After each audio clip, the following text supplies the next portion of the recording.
Olá, seja bem-vindo novamente. Estamos hoje na aula 2 da disciplina de Logística. Vamos falar sobre projeto de sistema logístico e distribuição. Na aula passada, nós falamos, então, quais são as variáveis da decisão logística. Enfatizamos a ideia do objetivo cliente, olhar o transporte, olhar o estoque e olhar a localização de onde estão os pontos, os elos que vão ser abastecidos ou que vão ser enviados materiais para essa cadeia produtiva. Bom, quando a gente fala em projeto logístico, uma característica importante é um olhar sobre alguns elementos. O primeiro elemento é conhecer a cadeia de suprimentos. O segundo elemento é olhar decisões sobre distribuição e transporte. A ideia é que você comece a planejar a sua logística a partir do ponto de entrega final que você vai ter e a partir desse ponto de entrega você começa a retornar para ver seus aspectos de abastecimento. E, finalmente, um olhar sobre a demanda. Como é que essa demanda se comporta ao longo dessa cadeia. Vamos tomar, por exemplo, essa empresa que fabrica ar-condicionado. Essa empresa ela tem alguns fornecedores que trabalham com OEM, ou seja, fornecedores que trabalham mediante licença, que trabalham sobre características de projeto autorizado. OEM quer dizer Original Equipment Manufacturer, ou seja, fabricante do equipamento original mediante autorização. Temos um fornecedor que fala de motor, o outro de compressor e alguns de componentes eletrônicos. Essa empresa ela tem duas fábricas, uma que faz a unidade básica, a unidade de controle, e dois armazéns, onde ela tem um ar-condicionado para vender varejo, produtos de varejo e armazém industrial. E ela busca, então, dois mercados principais, cliente de varejo e cliente industrial. Considerando, então, que eu vou fazer um projeto logístico dela, a ideia inicial primeiro é melhorar esse mapeamento, né? Não olhar só essas caixinhas, fazer algo que permita, por exemplo, estabelecer os fluxos de relações. Há um tipo de característica que permite, por exemplo, um modelo chamado Supply Chain Operation Reference Model, um modelo SCORE, que trabalha que a ideia é que existem pelo menos 3 processos principais dentro dessa cadeia. Um processo de abastecimento, um processo de produção e um processo de entrega. Ou seja, para cada um desses elos você tem esses 3 elementos se configurando. Isso faz com que, então, eu olhe principalmente pela ideia dessa configuração. Ou seja, quando eu vou olhar meu planejamento logístico, eu preciso entender como é que eu vou abastecer isso. Então, a gente começa normalmente por um canal de distribuição, ou seja, a gente olha, como eu falei, pela parte de entrega, a parte de distribuição, e vem para trás. Então, se eu considerar que essa empresa ela produz 4 ar-condicionados diferentes, um grande ar-condicionado, um pequeno e 2 industriais, e ela tem 4 canais de distribuição, né? O varejo, ou seja, uma loja de venda de ar-condicionado, uma venda direto para a internet, ar-condicionados são instalados em prédios e ar-condicionados são instalados em indústria. Se a gente for fazer alguma segmentação, por exemplo, dentro dessa configuração de 4 canais com 4 produtos, não temos 16 pontos de abastecimento, nós podemos, na verdade, fazer com 3, ou seja, eu vou juntar uma relação de um produto por 2 segmentos, eu vou pegar, por exemplo, o grande ar-condicionado, trabalhar diretamente na venda dele, ou seja, as vendas direto para a internet, para instalações prediais saem do mesmo ponto. Vou pegar, por exemplo, um produto, um segmento, vou pegar, por exemplo, pequeno ar-condicionado para trabalhar diretamente com ele para o varejo, e vou pegar um produto, ou 2 produtos com um segmento só, vou pegar o segmento industrial, ou seja, a lógica é eu posso fazer uma configuração de canais de acordo com esses pontos que eu vou entregar esse produto.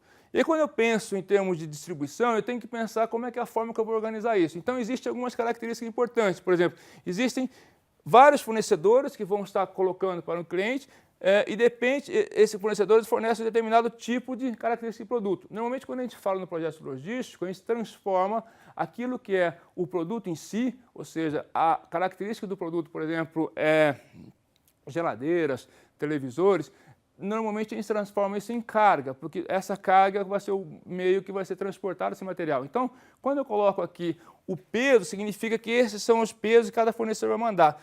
Como a ideia é não tentar fazer com que isso chegue a várias entregas simultaneamente, né? O que eu faço? Eu posso colocar um armazém no meio do caminho que faça a consolidação dessas cargas, eu coloco tudo no veículo e entrego diretamente para o meu cliente. Então, essa é a ideia quando eu estabeleço a lógica de observar, né, uma relação que eu chamo de distribuição, que vários autores chamam de distribuição de consolidação. Ao mesmo tempo, eu tenho algo também que é o fracionamento, ou seja, eu tenho um único fabricante que vai colocar para vários clientes. Então, o que ele faz? Ele coloca um determinado armazém de distribuição no meio do caminho e esse armazém acaba distribuindo fragmentado para diferentes clientes, ou seja, ele vai fracionar aquele grande volume e distribuir para clientes diferentes. E posso também fazer alguma coisa combinada, né?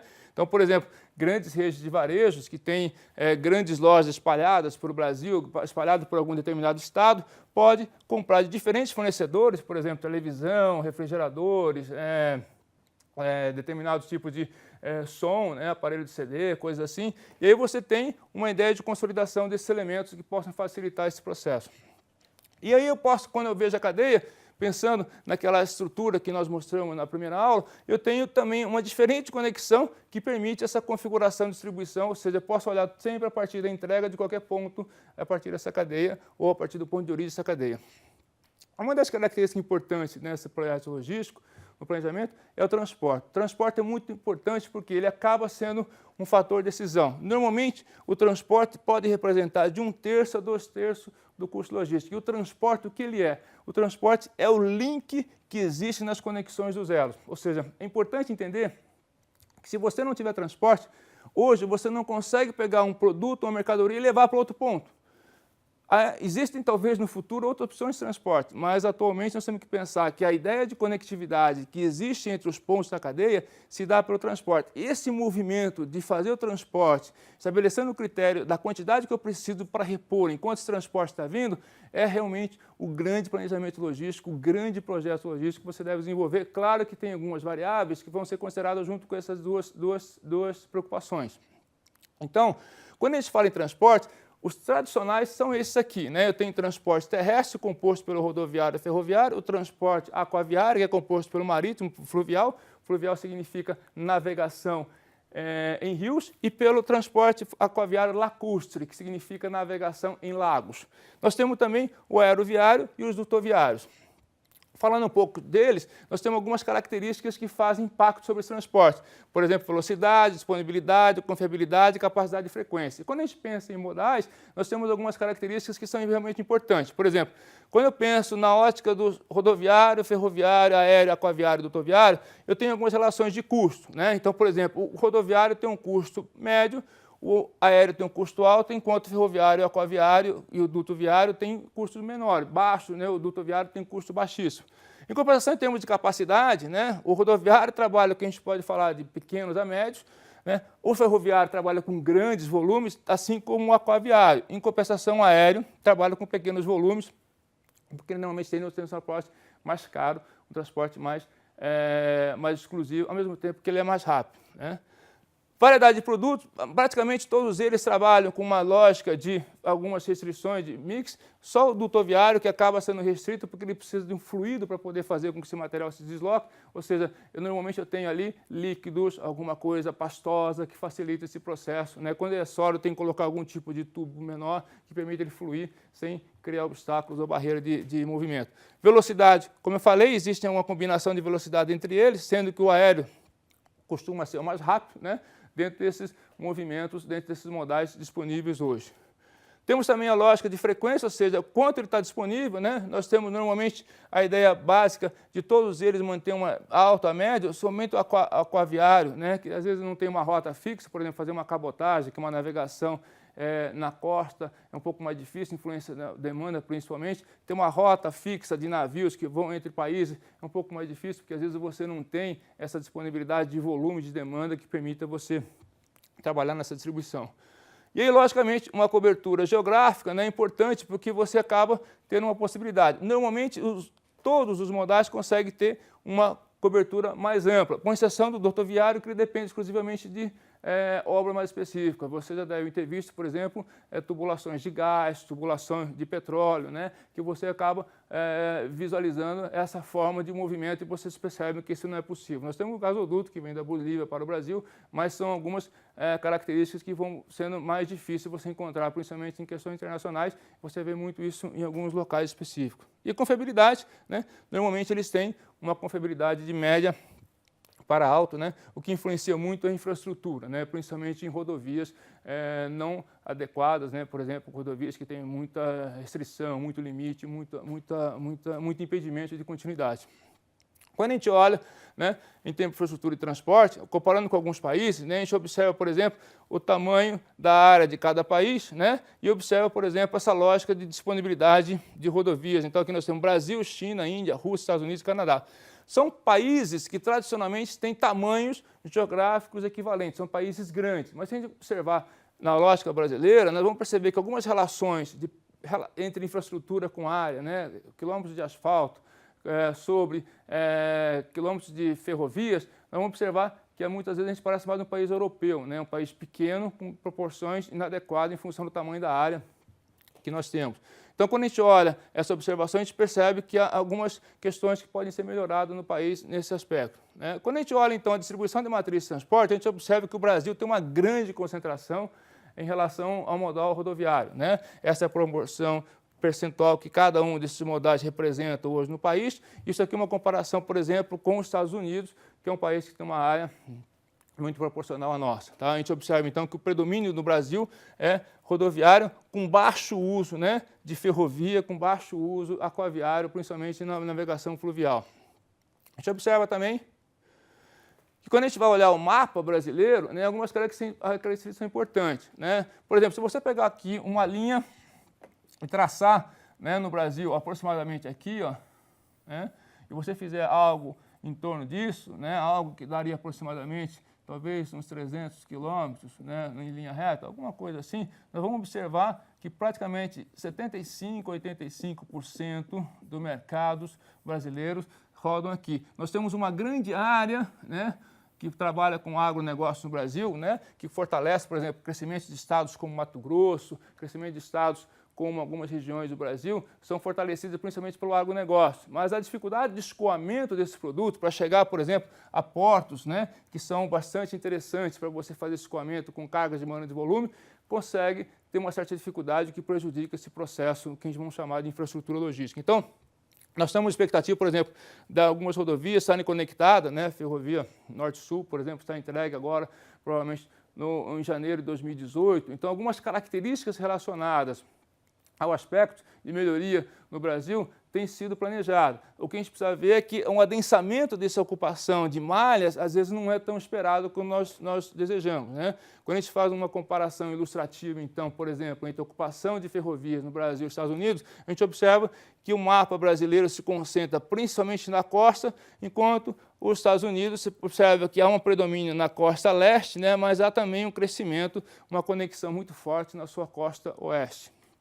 E aí, olhando agora a estrutura portuária brasileira, nós observamos que temos vários portos distribuídos ao longo da costa brasileira. Entretanto, existe uma relação da profundidade do nível do mar até a área final, né, até o fundo do mar, que precisa ser aumentada, né? Normalmente a gente trabalha, em alguns casos, na faixa de 13 metros, 12 metros, alguma coisa assim. E o que faz isso? Isso dificulta que grandes navios, né, que carregam muitos contêineres, acabam não vindo para o Brasil. Então, nós temos algumas restrições com relação a isso. É importante estabelecer que essa lógica do calado do navio, né, ele é fundamental para ser trabalhado em função da profundidade da água que você chega até o porto marítimo dele. Uma relação que nós temos também é a característica de termos muitos rios, mas alguns desses rios não são conectados entre eles, né? Nós temos algumas dificuldades operacionais relacionadas a algumas barreiras, né, vinculadas a isso. Nós temos alguns lugares, por exemplo, nós temos serras que impedem, por exemplo, que o acesso a esse rio chegue até o mar, mas em compensação nós temos regiões que poderiam ser muito bem navegáveis, como são hoje até, né, na região ali do Amazonas, na região norte do Brasil, tem um grande uso de rios para navegabilidade e entrega de produtos. Nós temos também a possibilidade de fazer cabotagem, que normalmente cabotagem, como eu disse anteriormente, é a navegação que você faz com embarcações um pouco menores, que você trabalha em cima de movimento de carga via marítima dentro da que nós chamamos da faixa próxima ao litoral, né? Dentro das milhas náuticas, normalmente que você tem de adensamento ou de ocupação do país, né? Então, nós temos hoje uma capacidade de fazer toda a cabotagem vindo de Manaus, né, usando o rio, chegando pela costa brasileira, indo até nossa região do Mercosul, né? Principalmente acesso ao Uruguai e Argentina. Também em termos de aeroportos, o Brasil atualmente tem 33 aeroportos internacionais, 33 domésticos, segundo a nossa agência de aviação civil, né, a ANAC, onde você tem uma distribuição forte dentro dos estados, né, com um predomínio de 2 aeroportos dentro do estado de São Paulo, que é Viracopos e Guarulhos, onde tem grandes movimentos de cargas, tanto nacionais quanto internacionais. E quando a gente fala em rodovia, né, nós temos também um adensamento muito próximo do litoral, né, onde você tem uma concentração de rodovias muito boas dentro do estado de São Paulo. Hoje o estado de São Paulo tem talvez as melhores rodovias desse país, apesar de outros estados terem feito esforço muito grande. Mas quando observa-se, por exemplo, a distribuição de rodovias, né, dentro do que o Ministério do Transporte divulga, apenas 14% das nossas rodovias são asfaltadas em condições de transportar carga sem prejuízo ou sem provocar algum tipo de restrição que possa ocorrer, né? Quando a gente observa, principalmente na composição do frete, nós vamos dar um destaque ao frete rodoviário para entender essa lógica. Nós temos algumas características que influenciam. Nós temos, por exemplo, a característica do frete-peso, que é a relação do peso da carga com aquilo que vai ser colocado pela distância. Nós temos a relação do frete-valor, que é aquilo que se incorpora sobre o movimento da carga, sobre o caso da sua fragilidade, o caso da sua periculosidade, alguma característica nesse sentido. Nós temos uma característica de taxas vinculadas a seguro, né, principalmente pela relação dos níveis de roubo de carga. Nós temos ouvido várias notícias sobre roubo de carga dentro do país, algumas regiões estão predominando isso. Isso faz com que, por exemplo, esse tipo de seguro fique mais caro, que prejudique o transporte, às vezes até impedindo que haja interesse transportador em chegar a determinado ponto. E, ao mesmo tempo, nós temos taxas adicionais que são colocadas, né, taxas de coleta, taxas de entrega, entregas especiais, que são acrescentadas, junto com a lógica do pedágio. O pedágio é algo positivo que faz com que você tenha uma relação de permissão, né, de conservação da rodovia, mas eles impactam sobre o custo rodoviário. Então, quando a gente fala em transporte rodoviário, algumas questões são importantes, né? Você tem uma lógica de fazer com que ele faça essa relação de entrega, mas, como eu disse, algumas rodovias não permitem isso, né? Então, aqui nós temos alguns exemplos, algumas imagens de rodovias que acabam sendo algo que possa prejudicar esse resultado final dessa entrega, né? Por quê? Nós temos aqui, 95% das rodovias no Brasil são de mão simples, poucas são duplicadas, né? 70% das principais rodovias estão em condições precárias, ou seja, estão em condições que a resultado, às vezes, de uso dele não permite essa facilidade de fluxo, né? Não temos balanças de controle. Por que balança é importante? Porque balança justamente controla o excesso de peso que realmente pode ter colocado em cima de uma carreta, em cima do veículo, né? O excesso de peso sempre prejudica aquele tipo de asfalto que foi feito, ao mesmo tempo que pode prejudicar o veículo que está transportado porque ele não foi planejado para aquele excesso de peso que está sendo colocado. Então, a balança ajuda a controlar esse movimento de transporte, de carga, né, evitando que muitos acidentes, alguns riscos maiores possam ocorrer. E, ao mesmo tempo, você tem políticas de manutenção, né, que não são, muitas vezes, contínuas, né, eles são feitos eventualmente, né, em função de algum tipo de recurso, algum tipo de prioridade que foi dada em determinado momento, né. Quando a gente fala, então, nessa lógica, é importante entender que, muitas vezes, o conceito de intermodalidade ele é fundamental. O que é intermodalidade? É a minha característica de fazer troca de modais entre um movimento e outro. Então, imagine que eu estou trazendo uma carga, por exemplo, de Manaus, né? Em Manaus, eu vou pegar essa carga, levar ela via barco, né? Trazê-la, por exemplo, até o Porto de Santos ou um Porto de Vitória. Vou fazer uma cabotagem, chego lá, vou colocar ela em cima de um caminhão e esse caminhão vai me levar até a empresa que eu comprei, que eu estou recebendo a mercadoria. Então, essa troca de modais entre os seus movimentos, entre os seus nós da cadeia, entre os seus elos, isso é que a gente chama de intermodalidade, né? É muito importante também estabelecer que muitas vezes eu não consigo fazer um transporte único para chegar até determinado local.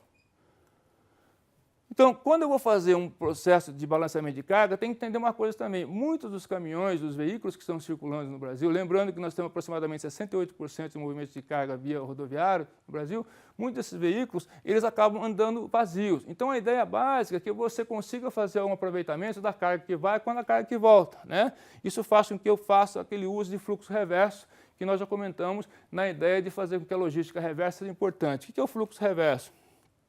Supondo que eu tenho um cliente, um fornecedor em minha fábrica. Então, normalmente eu vou mandar veículos que vão para o meu cliente e vou mandar veículos que vão para o meu fornecedor. Normalmente esses veículos vão cheios e eventualmente podem voltar vazio. Às vezes o meu fornecedor manda um veículo para mim e eventualmente ele pode voltar vazio. Então, o que acontece? A ideia básica é que eu tenho que fazer um reaproveitamento, né? De repente eu posso mandar um veículo passar a um cliente, na lógica ele volta para o fornecedor. Claro que eu tenho que combinar eventuais transferências de cargas que não podem ser contaminadas. Então, existem produtos que eu vou entregar para o meu cliente que na hora que eu vou buscar uma matéria-prima de um fornecedor, não pode vir naquele veículo, senão ele vai contaminar, teoricamente, aquele veículo em função do produto anterior. É preciso considerar esse aspecto também de contaminação cruzada. Mas, já existem vários projetos de empresas grandes e médias que conseguem fazer esse reaproveitamento de carga e, com isso, reduzem efetivamente o uso de veículos e, ao mesmo tempo, olha até a questão ambiental, porque um veículo desse usa um combustível fóssil, diesel,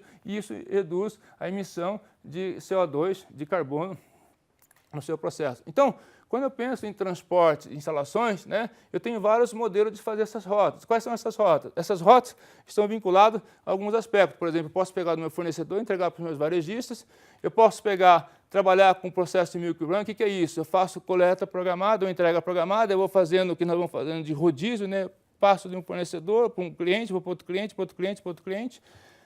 Posso fazer uma combinação, né, também de coleta programada, ou seja, eu posso fazer tanta a busca de vários clientes diferentes ou trabalhar como varejista, como a gente viu antes. Isso aí são também chamadas aquelas entregas com janelas, né? Ou seja, eu marco um determinado horário, determinado cliente e faço o rodízio desse veículo e nesses clientes com essas janelas de entrega. Eu posso colocar via um CD, posso colocar CD combinando com o milk run, ou seja, há várias formas de enxergar esse processo entre os processos de planejamento logístico. E eu posso fazer um planejamento específico sobre rede de transporte, ou seja, fazer uma lógica de distribuição baseada em cima de um elemento diferenciado que eu identifico na minha empresa ou na minha cadeia. Algumas propostas, alguns conceitos básicos de rotas, né, acabam se consolidando, né? Primeiro, ponto de origem igual ponto de destino. Então, imagina que eu tenho esse destino com ponto de origem, tenho que passar por vários pontos de entregas sem cruzar um com o outro, né? Também é conhecido, às vezes, como o modelo do caixeiro viajante. Qual é a ideia? A ideia é que eu parto de um ponto e volto para um outro mesmo ponto de origem sem fazer cruzamento de rota. Por exemplo, poderia sair do ponto 12 ou do ponto 14, e a partir do momento que eu sair do ponto 12, retorno pelo ponto 14. Né? É essa a ideia, principalmente, de pontos de origem com pontos de destinos iguais. Posso também ter uma origem diferente de um ponto de destino e, ao mesmo tempo, vou planejar uma rota. Posso considerar a menor distância, o menor tempo, como queira, né? Ou seja, faço com que a rota seja, normalmente, a rota mais viável. É preciso prestar atenção que, muitas vezes, em grandes centros urbanos, nem sempre o caminho mais curto é o caminho mais rápido, porque existe a condição de congestionamento de veículos, aquela questão básica que você tem, né, de várias de paradas em função de muitos veículos pelo tamanho das vias disponíveis. Uma das questões também importantes é a lógica de múltiplos pontos. Normalmente você resolve isso com problemas de pesquisa operacional, por isso que é importante que na engenharia de produção a gente saiba trabalhar com modelagem, porque essa modelagem facilita esse processo de otimização na relação que existe do balanceamento entre fornecedores e clientes. E aí o que você faz? Né? Quando você vai buscar numa lógica de tempo e espaço, é importante você considerar que, por exemplo, numa semana você tem vários pontos de entrega com várias cidades, você precisa partir de um ponto de origem. Então eu posso partir de um ponto de origem num determinado dia, a partir desse ponto eu posso fazer múltiplas entregas e a partir dessa entrega eu posso fazer outras múltiplas entregas. Ou seja, eu posso ter uma capilaridade por dia que faça com que eu tenha um avanço. Não precisa necessariamente sair de um ponto e entregar para todos os pontos simultaneamente. Né? Então é importante entender que a minha facilidade de transportar do meu projeto depende muito da rota como eu vou planejar. Então, supondo que eu tenho uma região geográfica com vários pontos de captação, eu não posso pensar, às vezes, nessa região como um todo, eu posso pensar nessa região como parte dela. Então, eu crio o que a gente vai chamar de rotas combinadas, pode ser, então, com combinação de milk run, pode ser uma combinação aqui de alguns pontos de acordo com a estratégia. Isso existem métodos, né? Normalmente esse método é chamado de método de varredura, ou seja, eu vou varrendo a lógica de trabalhar com que o veículo que eu vou colocar, ele ocupa o máximo possível da carga dentro do menor espaço possível que eu consiga realizar o meu movimento de transporte. Assim, uma ideia básica, então, de terminar um projeto logístico seu é considerar principalmente um olhar sobre a demanda que vai fluir. Na próxima aula nós vamos falar um pouquinho mais sobre demanda e, ao mesmo tempo, sobre a relação que existe do modelo, da forma como eu vou estabelecer o critério de uso dessas rotas, né, que permitem que eu faça a melhor combinação possível, que possa ter esse movimento tanto em termos de velocidade quanto em termos de atendimento ao nível de serviço ao cliente. Muito obrigado e até o próximo encontro.